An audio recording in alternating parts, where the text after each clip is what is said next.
सभी को नमस्कार। मैं मीता जुनेजा आज आपके सामने कुछ इन्फॉर्मेशन शेयर करना चाहती हूँ। एक खास एजेंसी ने, नेशनल टेस्टिंग एजेंसी NTA ने लॉन्च कर दिया है एक टेस्ट जिसे आप कहते हैं CUET, that is CUET, common university entrance test. और ये इंफॉर्मेशन मैं लेकर आई हूँ अपने 12th क्लास के जो इस टाइम एग्जाम देने जा रहे हैं स्टूडेंट्स हैं उनके लिए। बहुत समय से जब से न्यू एजुकेशन पॉलिसी लॉन्च हुई है, CUET की बात हो रही है, यानी कॉमन यूनिवर्सिटी एंट्रेंस टेस्ट की पूरे इंडिया के अंदर जितनी भी सेंट्रल यूनिवर्सिटीज हैं वो 12th के बाद एक टेस्ट लेंगी और उसी टेस्ट के बेस पर कॉलेजेस में या कोर्सेज में एडमिशन मिल सकता है स्टूडेंट्स को। तो ये लॉन्च हो गया। आप देखिए जरा डेट 26 मार्च 2022 को सर्कुलर आया है, पब्लिक नोटिस आया है जिसका नाम है CUET under graduate UG programme 2022। इसकी कुछ मोटी मोटी चीजें मैं अपने 12th क्लास के स्टूडेंट्स के साथ शेयर करना चाहती हूँ। बच्चों, अब 12th के बाद आपको सभी को एक एंट्रेंस टेस्ट देना है CUET नाम से। इस बार वो एंट्रेंस टेस्ट का जो एडमिशन, मुझे बोला चाहिए रजिस्ट्रेशन प्रोसेस है, वो 2 अप्रैल से शुरू होकर 30 अप्रैल तक शुरू होगा। और उसमें क्या क्या आपसे पूछा जाएगा वो आपको आज शेयर करना चाहती हूँ। तो देखिए जरा, इस एंट्रेंस टेस्ट के 3 पार्ट्स हैं, एक्चुअली 4 पार्ट्स हैं लेकिन यहाँ पर 3 वर्ड्स में यूज किया गया है। सेक्शन 1A जिसमें 13 लैंग्वेजेस, सेक्शन 1B जिसमें 19 लैंग्वेजेस हैं। इन दोनों सेक्शंस में से 1A 1B में से आपको कोई 3 लैंग्वेज चूज करनी है। अभी बात करती हूँ कौन सी। सेक्शन 2 आपके पास, इसमें 27 सब्जेक्ट्स हैं जिनमें से मैक्सिमम 6 आपको चूज करने हैं। सेक्शन 3 जर्नल टेस्ट है, इसमें किसी तरह की कोई चॉइस नहीं है। एक एक करके बात करती हूँ। लिखा है choosing option from each section is not mandatory, choice should match the requirement of desired university. क्या है ये भी बताऊंगी, लेकिन पहले एक एक करके सेक्शन देख लेते हैं। सेक्शन 1A और सेक्शन 1B में सिर्फ लैंग्वेजेस हैं 13 और 19। टोटल मिलाकर आपके पास 9 और 3 12 32 लैंग्वेजेस हैं जिसमें से मैक्सिमम 3 लैंग्वेज चूज करनी ही है। 50 क्वेश्चंस आएंगे, इसमें से आपको 40 करने होंगे, अटेम्प्ट करने होंगे। और इस सेक्शन के लिए 45 मिनट दिए गए हैं। कुछ सिलेबस भी बताया गया है कि रीडिंग कॉम्प्रिहेंशन आएंगे, डिफरेंट टाइप के पैसेजेस आ सकते हैं आपके, लिटरेसी, वोकैबुलरी, इस तरह की चीजें पूछी जाएगी सेक्शन 1 में से। जो आपके पास सेक्शन 2 है, इसे डोमेन स्पेसिफिक कहते हैं, डोमेन कहते हैं। यानी कोई कॉमर्स का स्टूडेंट है तो उसे अकाउंटेंसी या बिजनेस स्टडीज लेनी है।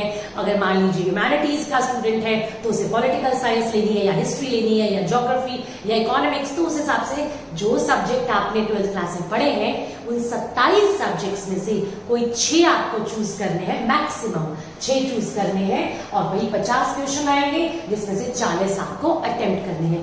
ये आपका भी पेपर भी 45 मिनट का होगा, डोमेन सब्जेक्ट, और इसमें MCQ बेस्ड क्वेश्चन आएंगे। लेकिन बहुत खास बोलते हैं NCERT है ना जो 12वीं क्लास की, बस उसी के सिलेबस में से पूछे जाएंगे और कहीं इधर उधर जाने की जरूरत नहीं है। सेक्शन 3 सबसे खास सेक्शन है, जर्नल टेस्ट। ये जो जर्नल टेस्ट है, पहले तो बता दूं, सबसे ज्यादा समय इसे मिला है 60 मिनट, और क्वेश्चन भी सबसे ज्यादा 60 क्वेश्चन करने हैं 75 में से। इसमें बहुत कुछ है। एक्चुअली 12th के बाद ये जर्नल टेस्ट अलग अलग यूनिवर्सिटी अपने एडमिशन के लिए अलग अलग कोर्सेज के लिए लिया करती थी। जैसे दिल्ली में IP यूनिवर्सिटी अलग टेस्ट लिया करती थी, ऐसे ही NLU लॉ में एंट्रेंस के लिए क्लैट एक टेस्ट हुआ करता था। ऐसे ही BBA या BJMC ये सब अपने अलग अलग टेस्ट लिया करते थे। क्या होता है इस टेस्ट में? जनरल IQ टेस्ट है जिसमें क्वांटिटेटिव एप्टीट्यूड आता है, मैथ्स, जैसे आप यहाँ देखिए लिखा है, न्यूमेरिकल एबिलिटी जिसमें अर्थमेटिक, अलजेब्रा, ज्योमेट्रिक, मेंसुरेशन, जो आपने ग्रेड 8 तक पढ़ा। तो डरने की बात नहीं है, कह रहे हमने तो मैथ्स पढ़ा ही नहीं। ग्रेड 8th क्लास तक जो पढ़ा है वो पूछा जाएगा। कुछ रीजनिंग, एनालिटिकल रीजनिंग आपसे पूछी जाएगी इसमें, करंट अफेयर और जनरल नॉलेज के बारे में बातचीत की जाएगी। तो ऐसे मिलाकर टोटल 60 मिनट का क्वेश्चन पेपर तैयार होगा 60 मिनट का, जिसमें से 60 क्वेश्चन करने, तीनों एक ही पेपर में 3 सेक्शन A, B, C यानी 1, 2 और 3 पूछे जाएंगे। अब बात करती हूँ लैंग्वेजेस की। 13 लैंग्वेजेस में आप देखिए तमिल, तेलुगु, कन्नड़, मलयालम और हिंदी, इंग्लिश, पंजाबी, उर्दू सब है। ऐसे 19 लैंग्वेज में इन 13 को छोड़कर, जिसमें से कुछ इंडियन लैंग्वेजेस, कुछ फॉरेन लैंग्वेजेस हैं। आपको इन टोटल लैंग्वेजेस में से maximum 3, a candidate can choose maximum any 3 languages section 1A और सेक्शन B में से। लेकिन क्या बोलते हैं, one of language choose needs to be in lieu of domain specific subject. मतलब 3 लैंग्वेज आप मैक्सिमम चूज कर सकते हो, एक भी ले सकते हो। मान लो सिर्फ इंग्लिश ही लेना चाहते हो तो वो भी ले सकते हो, तो पूरा इंग्लिश का ही पेपर होगा आपका। लेकिन वो क्या कहते हैं, अगर आप 3 लैंग्वेज चुनते हो तो उसमें से एक लैंग्वेज वो होनी चाहिए जिसमें आप डोमेन का पेपर दोगे। यानी मान लीजिए आप बिजनेस स्टडीज का पेपर हिंदी में देना चाहते हैं तो आपको हिंदी चूज जरूर करनी पड़ेगी। या आपने suppose accountancy, business studies, economics choose किया और आप वहां पेपर हिंदी में देना चाहते हैं तो एक लैंग्वेज हिंदी होनी चाहिए। ऐसा नहीं है कि आपने एक इंग्लिश चूज कर ली, एक संस्कृत चूज कर ली, एक पंजाबी चूज कर ली। अब आप कहते हैं मैं डोमेन का पेपर हिंदी में देना चाहता हूं ना, वो पॉसिबल नहीं है, ये ध्यान रखना है। तो आप सेक्शन 2 जिस मीडियम में देना चाहते हैं वो वाली लैंग्वेज जरूर चूज कीजिए। तीनों में से ये कहा गया है यहाँ पर। सेक्शन 2 में 27 सब्जेक्ट है जिसमें से आप मैक्सिमम 6 चुन सकते हैं। आप 3 भी चुन सकते हैं, 2 भी चुन सकते हैं, 1 भी चुन सकते हैं। लेकिन यहां मैं आपको एक बात क्लियर करती हूँ, जब भी आप डोमेन चूज करेंगे तो पहले सबसे पहले देखिए आप किस यूनिवर्सिटी के लिए फॉर्म भर रहे हैं और उस यूनिवर्सिटी में से भी कोर्स कौन सा चाहिए। चलिए एक एग्जांपल से समझाती हूँ। मान लीजिए आपको दिल्ली यूनिवर्सिटी का बीकॉम ऑनर्स कोर्स चाहिए। अब आप क्या करिए, दिल्ली यूनिवर्सिटी की वेबसाइट पर जाइए, दिल्ली यूनिवर्सिटी की, वहां देखिए बीकॉम ऑनर्स के लिए क्या एलिजिबिलिटी है, लिखा होगा कि बीकॉम ऑनर्स में CU एक्ट में डोमेन में ये सब्जेक्ट जरूर चूज होने चाहिए। यानी हो सकता है वो कह दे मैथ्स होना चाहिए जरूर, हो सकता है वो कह दे अकाउंटेंसी या बिजनेस स्टडीज होनी चाहिए, या इकोनॉमिक्स एक सब्जेक्ट जरूर होना चाहिए। तो जब भी आप डोमेन चूज करें तो ऐसे ही उठ के कोई भी 6 सब्जेक्ट नहीं लेने हैं आपको उस यूनिवर्सिटी की वेबसाइट पर जाना है, अपने उस कोर्स पर जाना है, उस कोर्स की क्या रिक्वायरमेंट है वो देखकर फिर सब्जेक्ट चूज करना है। जैसे मैं एक पर्सनल पॉइंट बताती हूँ कि दिल्ली यूनिवर्सिटी इकोनॉमिक्स ऑनर्स में मैथ्स जरूर मांगता है, तो ये जो डोमेन वाले 6 सब्जेक्ट हैं आप देखिए उसकी यूनिवर्सिटी की वेबसाइट पर जाइए, क्या मैथ्स मांगा गया है CU एक्ट में। अगर हाँ तो आप डोमेन सब्जेक्ट में एक मैथ्स जरूर चूज करेंगे। तो ऐसा आपको अपना कॉम्बिनेशन बनाना है, लेकिन इसके लिए आपको सबसे पहले उस यूनिवर्सिटी की वेबसाइट पर जाकर उस कोर्स को चेक करना है कि उस कोर्स की रिक्वायरमेंट क्या है आपकी। अब इसके बाद देखिए यहाँ पे भी लिखा हुआ है, यहाँ पे भी लिखा है कि for choosing languages from section 1A 1B and a maximum of 6 subject from section 2, या जर्नल टेस्ट भी है जो सेक्शन 3 का, candidate must refer to the requirement of his her intended university. यानी ऐसे आंख बंद करके डोमेन चूज नहीं करना, लैंग्वेज चूज नहीं करनी। आपको क्या करना है, आपको पहला काम ये करना है, अपनी यूनिवर्सिटी की वेबसाइट पर जाइए, जिस यूनिवर्सिटी में आप एडमिशन लेना चाहते हैं उनका रिक्वायरमेंट देखिए अपने उस कोर्स के लिए, फिर डोमेन चूज कीजिए। टाइम है आपके पास 2 अप्रैल से शुरू होकर 30 अप्रैल तक का, बस एंड में मत जाइएगा, मतलब 30 अप्रैल में भागम भाग नहीं कीजिएगा। यहाँ मैं एक बात और बताना चाहती हूँ, देखो जरा क्या है।